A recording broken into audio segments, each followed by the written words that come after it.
Well, Daryl, first of all, Merry Christmas to you. Thank you. Boxing Day has brought a 1-1 draw against Grimsby Town. Sum the game up for us. Ugly, scrappy, not a lot of quality. A lot of endeavour and hard work, but probably not a lot of good decision making. Just an ugly game of football, really.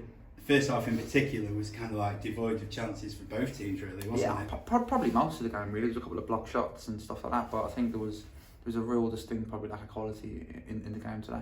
When we look at the reasons for that, how much did Grimsby's physicality have an influence on the game? I don't really talk about them. I talk about our team, and I think I look to us to be better than we were today. I expect us to be better than what we were today, and the group expect us to be better than we were today. And for whatever reason, we've not put on a good performance today. And with that in mind, I think in the end it's a good point. You look at that point and you go, it's definitely a point gained after a poor performance, and we move on. I guess the most clear-cut chances for us during that first half was the skipper's header, which went just over the bar, and Nathan Cameron right on the stroke at half-time. Yeah, we had a couple of chances of that. We had a couple of block shots, I think, as well from Arthur, getting in the positions, Corey as well, and Paddy.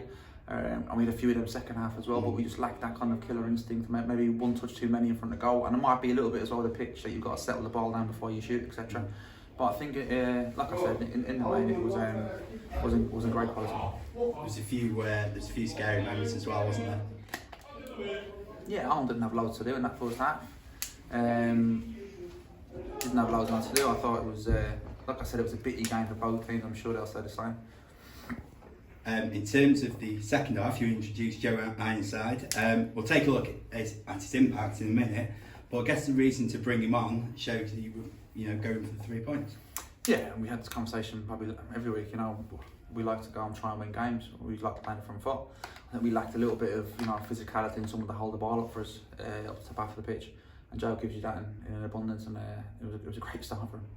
You'd be telling us his tactical genius around him 2 minutes in. He not only scored the penalty, he won it as well with some great tenacious play to actually win it in the first place. Yeah, he flicked it on and played a 1-2 of Arthur and got into the box and nicked the penalty and got the goal. I'm glad for Joe. He works extremely hard in his finishing. He works hard around the boxing training, and I'm glad that he came on an impact. And as well as scoring, that really did change the dynamics of the game, didn't it? As in contrast to the first period, the game started to open up. Yeah, we didn't manage the game at all after we scored a goal. I thought we managed it really, really naively in letting them back into the game. And that for us was the killer, really. I don't think we managed to, stodge it in the middle of the pitch, stick it in behind them, make the game hard, make it ugly, keep it as it was, really. We went too open and they got in between us sometimes. From a neutral point of view, or indeed from a Grimsby point of view, it's a decent strike for their equaliser, wasn't it? But from your point of view, Charles Vernam, should he have been stopped in his tracks? Yeah, it was an error from us to give them the opportunity. Simple as that. On the giving the ball away near the halfway line when we don't have to. And we got a goal from going down their left-hand side, our right-hand side. There was an opportunity to put the ball back down into that area where I thought Arthur was excellent in that little channel. And we didn't do it, and we paid the price. In the last stages, I saw you throwing your men forward, telling people to get forward. Do you think we did enough in those closing minutes to get all 3 points? We didn't show enough quality for us. Like the quality we've got in the group, we didn't see enough of it today, to be fair.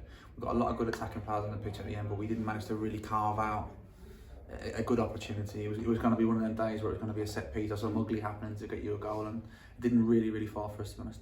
Just a couple to end with. Before the game, Andy Worth, the PA, he put out a plea to the players, the fans, the supporters, the volunteers to all get behind us, because we know how much this means. From your point of view, you just want one united front now, don't you? No, definitely. I think we know what's happened in the last couple of months, and I think everybody inside the football club, which has worked extremely hard to keep it going.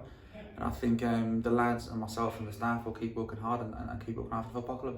How much does their support, whether it's supporters or volunteers or whatever, how much does that play a part in terms of how easy it is for you to do your job with that support behind you? Yeah, I'm always a big advocate that we fill the stadium, get as many people as we can to support the players, and that boosts any footballer playing in front of a crowd. I think in front of noise, in front of people backing them, encouraging them, I think it's always helpful for all of us to keep us going.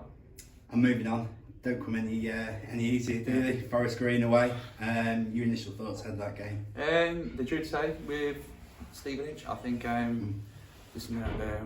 be in the top three over the top end of the season. They're a top team at this level. Although the draws we're 5 unbeaten, and we've played some teams in the playoffs, and then we played at some really tough games.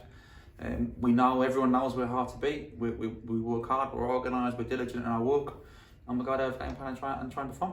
Brilliant, thanks mate. Cheers, thank you.